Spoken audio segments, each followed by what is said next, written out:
on laias laastus 2 teaduspõhist ravimeetodit. Esimene on siis see kuulus malaariaravim hüdroksüklorokviin koos atsitromütsiini ja tsingiga. Ja teine on ivermektiin, mida tuntakse kui parasiitide ravimit. Hüdroksüklorokviin on olnud maailmas 65 aastat kasutusel. Et ta on üks ohutumaid ravimeid maailmas, mida on paljudes maailma riikides müüdud ilma retseptita. Seda kasutatakse reumahaigetel, reumatoidartriidi puhul näiteks ja luupuse haigetel. Inimesed võtavad seda 5-7 aastat igapäevaselt. Sarnaseid doose, mida siis nüüd COVIDi puhul tuleks võtta selline nädal aega umbes. Tänaseks päevaks on hüdroksüklorokviinist tehtud kokku üle 230 teadusliku uuringu. Ja nendest 200 näitavad, et kui raviga alustada vara, see tähendab esimese 5 päeva jooksul, siis 78% võrra väheneb suremus. Eestis on siis niimoodi, et pandeemia alguses 3. aprillil andis Ravimiamet välja teate, milles hüdroksüklorokviini lubati kasutada ainult haigla patsientidel või siis uuringus. Et perearstidel põhimõtteliselt puudub võimalus või ütleme, perearstidele antud juhend seda ravimit mitte välja kirjutada. Et kuna tegemist on siiski Euroopa Ravimiametilt kasutusloa saanud ravimiga, siis ei ole võimalik selle kasutust keelata. Aga kui arst kirjutab seda välja, siis ta riskib sellega, et kui see tuleb välja, siis tal võivad tekkida probleemid. Ja pandeemia alguses tehti see väga selgeks, et ärge te jumala eest seda, et perearstid jumala eest ei kirjutaks seda siis patsientidele välja. Tänasel päeval vaatasin üle ka perearstide seltsi juhendi perearstidele. Seal on selgelt kirjas, et viirusvastane ravi puudub ja samamoodi haigla patsientide juhendis ainsana viirusvastase ravimina on seal sees Remdesivir. Nüüd, mis on väga põnev, siis nüüd esialgsete teaduskatsete põhjal tundub, et maailmal on olemas veel teinegi ravim, mis on veelgi tõhusam ja laiema spektriga kui hüdroksüklorokviin koos atsitromütsiiniga ja see on ivermektiin.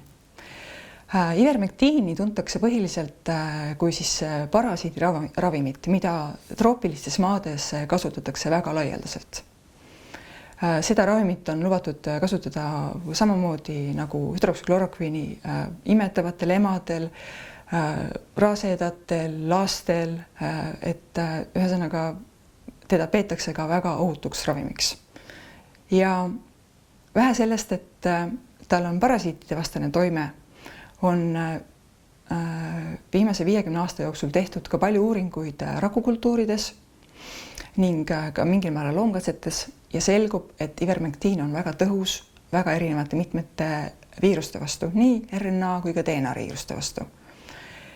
Ja selle aasta aprillis tehti uuring, kus selgus, et super, ka SARS-CoV-2, kui nendele SARS-CoV-2-ga selle aasta aprillis selgus, et kui rakukultuuris kasutada ivermektiini teatud kontsentratsioonil, siis juba 48 tunni jooksul oli praktiliselt see rakukultuur sellest viirusest vaba. Nüüd, mis siis sai edasi?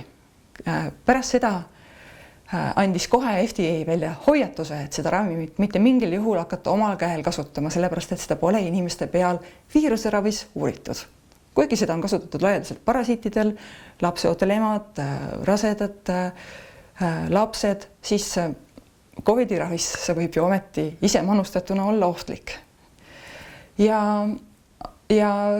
seda muidugi kuulekad arstid tegid, aga mitte igal pool.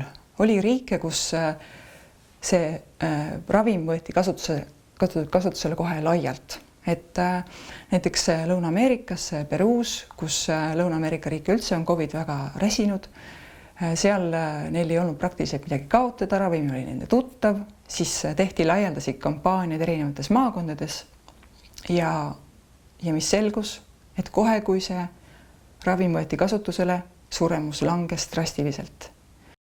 Ivermektiiniga on tegelikult tänasel päeval natuke paremini kui hüdroksüklorokviiniga, et USA-s on olemas üks arstide ühendus, mis on teinud juba pandeemia algusest peale tegelikult seda sama tööd, mida peaks tegema muidu nende NIH ja CDC ja FDA. Ja selle nimi on siis Frontline COVID-19 Critical Care Alliance ehk siis lühendatult FLCCC. Ja seal on üks tänasel päeval umbes 10 arsti, kes siis on juba pandeemia alguses olid nemad esimesed, kes tulid välja maikuus hüpoteesiga, et steroidide andmine võiks aidata haiglapatsientide paranemist. Läks 2,5 kuud lõpus, kui see jõudis ka siis WHO soovitusteni. Nüüd samamoodi on nad selles ivermektiinis, nad on koostanud väga põhjaliku ülevaate kõikidest uuringutest, mis maailmas on tehtud ja läksid sellega siis julgelt senati ette ja ameerikalikult niimoodi ka ikka sellise emotsiooniga ja nõudsid, et siis NIH vaataks nende poolt kogutud informatsiooni ja teadusuuringud üle.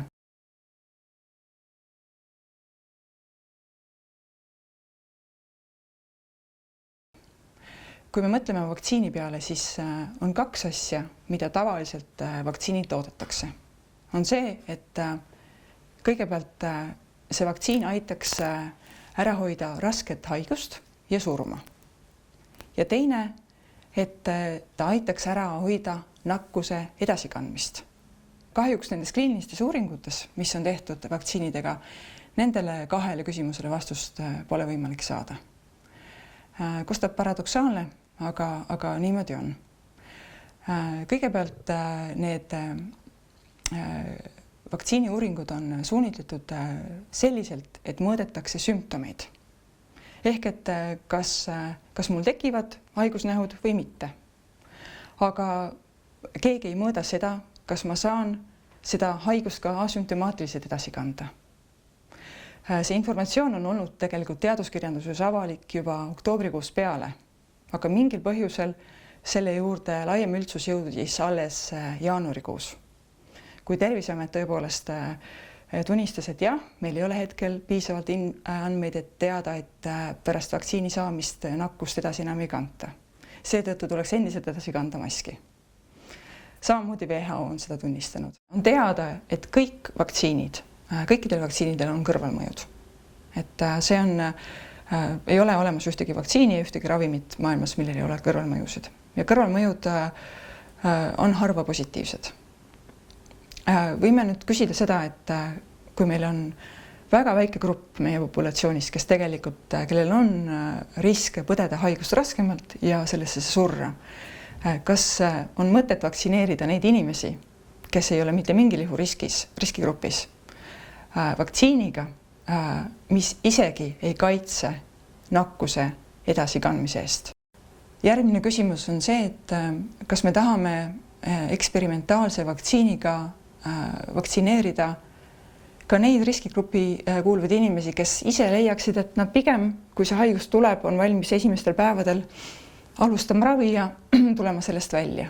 Ja siin tuleks siis nüüd rääkida täpsemalt vaktsiinide kõrvalmõjudest. Et kui vaadata siin ravimite vaktsiinide infolehti, siis selgub, et laias laastus pooled inimesed tunnevad esimese 3 päeva jooksul gripilaadseid sümptomeid. Ehk et nad on väsinud, neil on palavikku, lihasvalu, külmavärinaid ja nii edasi. Natukene alla poole, aga ütleme siis circa pooled. Kui me nüüd teame seda, et 50–80% inimesi põeb haigust ise asümptomaatiliselt, et nad ei saa sellest arugi, siis me juba näeme, et vaktsiin põhjustab suuremale protsendile mõjusid, negatiivseid kõrvalmõjusid. Et juba see võiks teha natukene ettevaatlikuks. Me oleme väga vähe alles vaktsineerinud, et Ühendkuningriik on vaktsineerinud nüüd tänaseks päevaks 2 kuud. Kui me vaatame näiteks, mis juhtus seagripi järel, kui tekkisid need narkolepsia juhtumid, siis nende kõige intensiivsem esinemissagedus oli 6 kuud pärast selle vaktsiini saamist. Mis mulle tundub, et enim tekitab muret teadlastele ja arstidele maailmas, kes on julgenud oma muret väljendada. Ehk see on siis see nii-öeldakse antibody dependent enhancement, mis siis maakeeli tähendab seda, et kui sind vaktsineeritakse, siis tekivad antikehad ja esmasel kokkupuutel viirusega läheb kõik hästi, ehk et sa ei haigestu ja sul ei teki võib-olla sümptomid. Aga kui läheb natukene aega mööda, siis järgmisel kokkupuutel mõne kuu pärast, võib-olla ka aasta pärast, selle asemel, et need antikehad nüüd siis kaitseksid, nad põhjustavad hoopis sellise tugevama immuunsüsteemi ülereageerimise, mille tulemusena see siis põed seda haigust palju raskemalt. Ja miks see mure on see, et kuna SARS-i ja MERS-i vastu vaktsiinikatsetused on luhtunud just nendel põhjustel, ning samamoodi on mitmete muude viirustega, RSV, eks ole, dengue ja oli seal veel muidki. Ja kui siis inimene selle hetkel ei saa õiget ravi, siis on tal täiesti suur risk sellesse haigusesse ka surra. Seni ei ole leitud sellist viirust maailmas, mis jätaks inimese elama, ehk siis, et mis ei oleks inimesele surmab, ja millele ei tekiks immuunsust. Et kõik sellised külmetushaigused, kõik varasemad koroonahaigused, SARS, nende läbipõdemine annab inimesele immuunsuse. Nüüd teistest koroonahaigustest me teame, et see immuunsus ei kesta väga kaua. SARS-i vastu on see jällegi tundub, et siin on uuringud, et võib-olla isegi 17 aastat. Et no võib-olla vähem. Aga ütleme, et me tänasel päeval, kui meil on pandeemia algusest üle aasta möödas, siis me võime olla päris kindlad, et aastakese see ikka kestab. Juba sellise, kui me ainult vaatame seda, et kui palju inimesi on uuesti nakatunud, seda on üliväike protsent siiski protsentuaalselt. Ja loomulikult meil on tänasel päeval ka väga häid teadusuuringuid ja need ei ole mitte 1 ega 2 ega 3, vaid palju rohkem, mis veenvalt näitasid siin näiteks Austraalia uuring või mitu kuud tagasi, kuidas immuunsus kestab vähemalt 6 kuud ja tõenäoliselt isegi kauem. Nii et kui me tänasel päeval teeme sellise oletuse, et me oleme aasta veel immuunsed, siis me võib-olla eksime 10%-ga või me võib-olla eksime 20%-ga, aga me ei eksi kolossaalselt. Nüüd meditsiinitöötajatest väga suur protsent on põdenud selle haiguse läbi. Ja on täiesti arusaadav, miks nad ei taha ennast vaktsineerida, sellepärast, et nendel on olemas loomulik immuunsus. Kui me nüüd mõtleme vaktsiini antud immuunsust, siis see ogavalgu, nagu öeldakse, vastu tehtud antikehad on niivõrd väike kitsas spekter sellest immuunsusest, mille annab haiguse läbipõdemine. Et kui me siin mõtleme ka Eesti situatsiooni peale nüüd puht vaktsiinide logistika ja aasta koha pealt, siis on selge, et me enne suve me ei saa vaktsiini nii palju, et me saaks vaktsineerida piisavalt palju, et tekiks siis see nii-öeldakse immuunsus tervele populatsioonile ehk seda 65 või 70%, mida soovitakse vaktsineerida.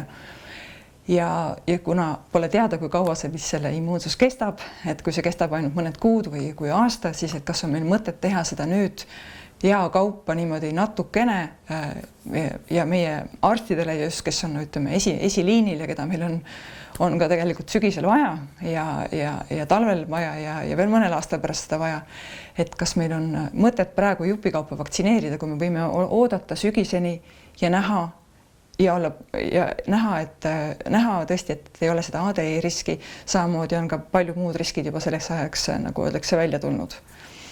Ma ei jõua tegelikult ära oodata seda, millal ma saaks hakata jälle oma loominguga tegelema. Sellepärast, et see on kohutavalt kurnav, et kui sa iga päev 12-14 tundi ainult loed ja nüüd viimane kuu aega ma olen proovinud sellest siis kirjutada sellist terviklikku pikka, väga detailset artiklit, mida kõikidel oleks võimalik lugeda, näha, et mis tegelikult on teaduspõhine ja mis on propaganda ja et leida selles rägastikus tõesti üles see, mis on tegelikult tõsi.